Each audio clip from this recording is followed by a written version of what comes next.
What's going on YouTube? It's your boy Mr. Lux, Mr._Lux on the PS3. And today's video I'm going to do a little bit of gameplay for MLB 11 the show. I took a break from playing this game for a while, partly because there were other games that have come out that I've kind of been spending a little more time on when I do get to play. But I recently decided to come back and play it.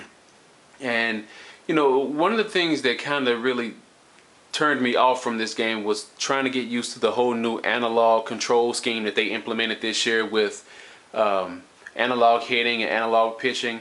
The fielding is fine. I actually like the analog fielding, but I mean the analog batting, it for some reason it just doesn't feel complete. Something just feels off about it.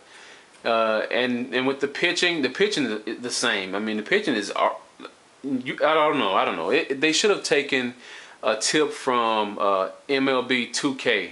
I will say that's one of the good things that 2K does get right is using an analog stick in certain gestures to throw a particular type of pitch. But just the whole holding down until you get to the little accuracy line, then pushing up and over to the left or right or wherever you need to go to determine where you want to throw the pitch. Sometimes you'll have the controller, you'll go in a certain direction and then your input on the screen will be somewhere completely different.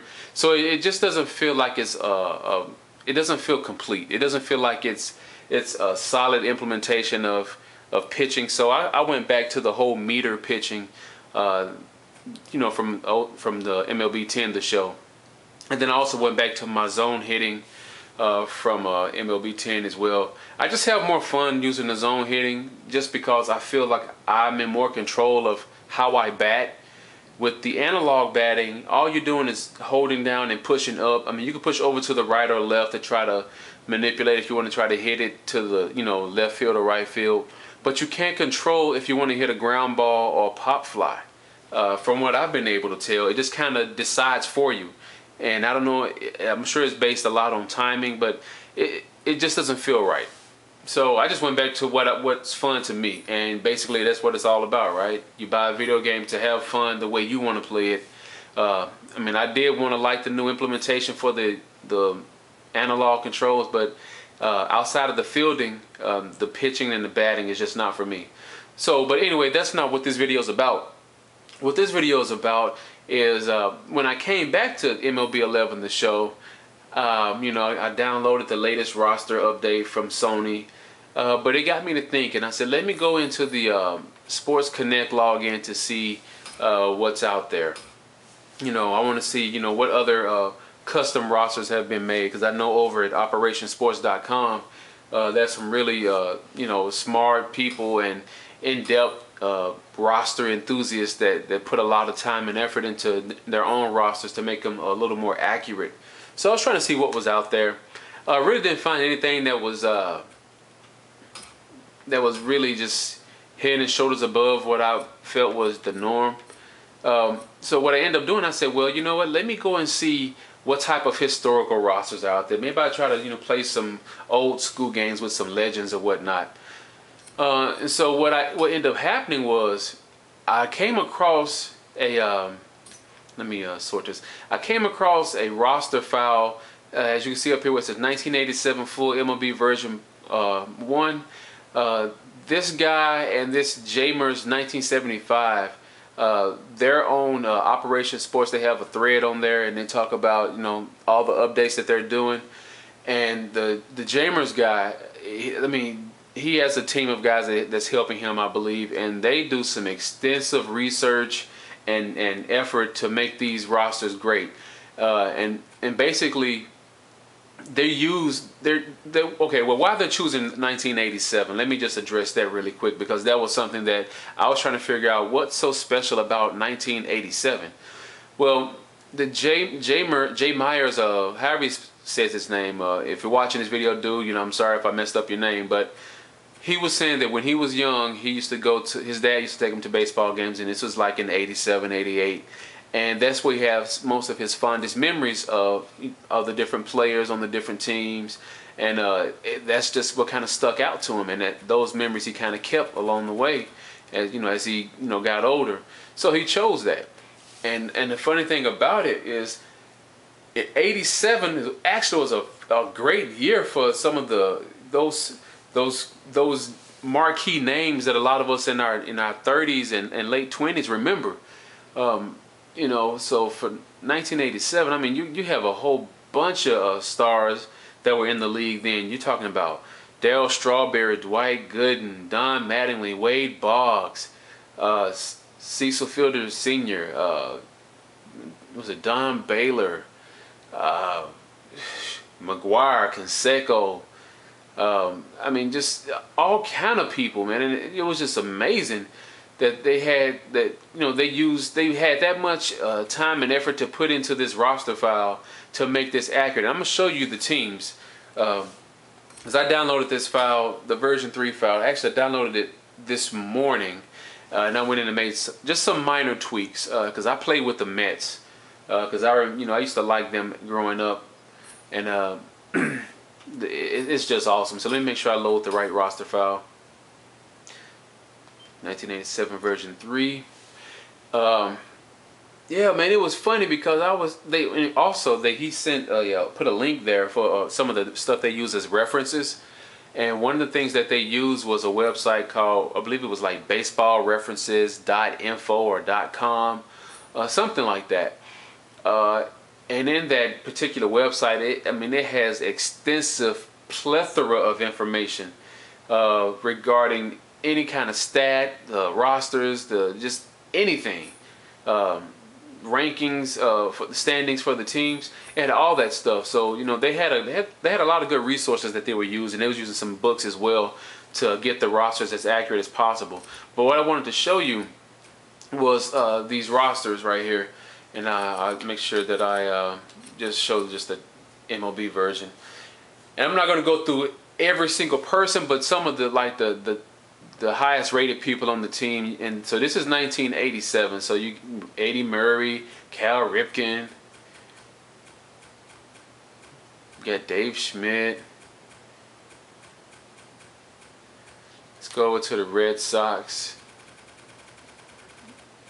Red Sox, you got your boy Wade Boggs, Roger Clemens, Dave Henderson,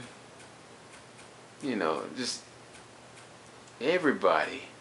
I mean, they even got your boy, they go Don Baylor, even got your boy, what's his name, Bill Buckner on there. He's probably one of the reserves. Then you got the Mets, Dan Pasqua. See, Mike Pagliarillo. See, Joe Necro. See, I remember a lot of these names, almost all these names, because I used to collect baseball cards when I was a little boy, and I used to have just everybody's card. I used to have rookie cards, everything, and silly me, getting bored of just baseball cards, gave them away, and I mean there was thousands of dollars in this. I had this baseball card folder, those binders that they used to have, where it's like 9 sleeves per page, and you put your cards in there. Man, I had every card, man. It was crazy, but young kid, not really taking it. I liked the hobby for a while, but then as a young guy, you kind of get into different things, and it's not that important to you anymore. I wish I still had my card collection, because it'd sure be worth some money now. I mean, Barry Bonds rookie card, Kirby Puckett's rookie card. I mean, Mark McGuire's rookie card, Jose Canseco, all those guys. So you got Toronto, George Bell, Cecil Fielder. Of course, that's the father of the one that plays in the league today. Fred McGriff. It's crazy. Willie Upshaw. Let's go to Chicago White Sox. Alvin Calderon, Carlton Fisk. I remember I used to have his cards. Ozzie Guillen. Who of course is the manager of the team now. Oh man, there goes Harold Baines too down there. Harold Baines, and even the faces that they on a lot of these creative people, players, the faces, they did a good job on the faces as well. I mean, it's crazy the amount of work and detail they put into this. Let's look at the Indians. Joe Carter, Julio Franco. Oh yeah, I remember he had that weird looking batting stance. Let me see if his batting stance is in here. Yup. He kind of had that funny looking body, that little posture. Uh, Brett Butler, Steve Carlton. Uh, I mean, it's crazy, man. Yeah, Phil Necro. Look at that. Tom Water, I remember him.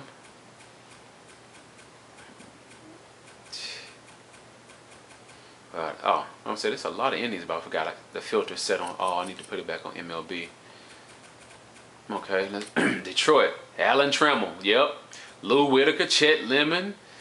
Yep. Kirk Gibson. Tell you, man, this is Mark Thurman. Royals. Oh my God. Bo Jackson. Danny Tartable. Yes. Oh my God. Brett Saberhagen. Man, I was playing with him yesterday. Man, he was kind of lights out for a while. Then because I was playing against the Mets, and then they started catching up to him. But Kevin Sizer, George Brett, Dan Quisenberry. Let me see if they got Dan Quisenberry's delivery, his little pitching delivery. He had that crazy little submarine type pitch. Yeah. Yeah. Okay. So as you can see, man, this roster file is pretty freaking awesome. I mean, like I said, I've already played with it, and it's just funny how it kind of takes you back to your youth and remembering those great days of baseball. You know, this is before they had the strike, and you know, baseball really was America's pastime. I mean, it was actually right up there with football, maybe even a little bit better than football at the time in the 80s. I mean, football has always been popular, but you know, baseball today has had nothing on baseball back in the mid and late 80s. You go to the Twins, you got Kirby Puckett, Frank Viola. Oh man, Bert Blyleven, Kurt Herbeck, dang, Gary Gaetti. Yeah, I remember these teams, man. Greg Gagne, man, it's crazy. Let's go see the Angels. Don Sutton. Wally, oh yeah, Wally Joyner. I'm sorry, guys. I'm just kind of thinking back. I mean, this is like a blast in the past for me, man. It's just kind of funny just looking at, you know, seeing this roster file with all these different players on here. Look at the A's. You got Dennis Eckersley, the awesome closing pitcher that they had. Mark McGwire, Dave Stewart, Jose Canseco.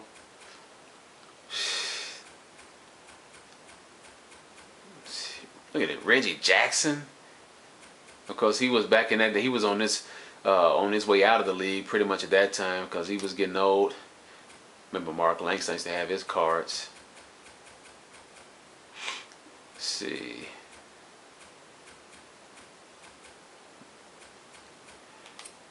Let's look at Texas. You got, yeah, I remember Ruben Sierra, Pete Incaviglia.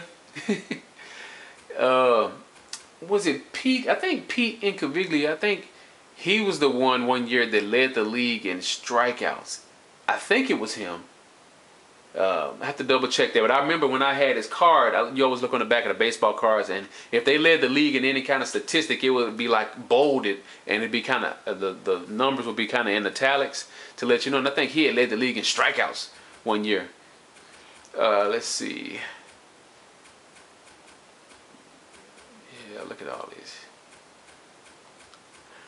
See the Braves, Dale Murphy. Yes, now. A lot of people, even if you're not a fan of the Braves, pretty much you knew their team back in the 80s because if you had cable, you had the Superstation, TBS, that aired a lot of the Braves games, and you had WGN that aired a lot of the Chicago Cubs games. So pretty much a lot of people were already familiar with those two teams across America. Dale Murphy, Ozzie Virgil, Ken Griffey Sr., of course, Rick Mahler.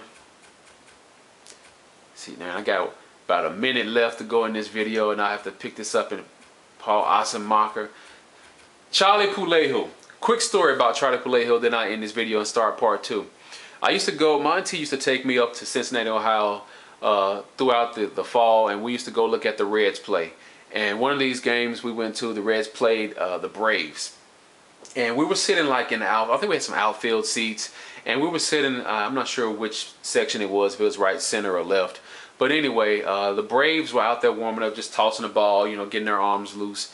And, you know, when they were about to go back into the dugout, I asked one of the players, could I have the ball?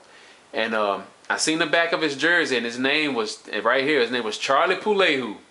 And he looked up, he tossed me the ball. Until this day, I always remember that.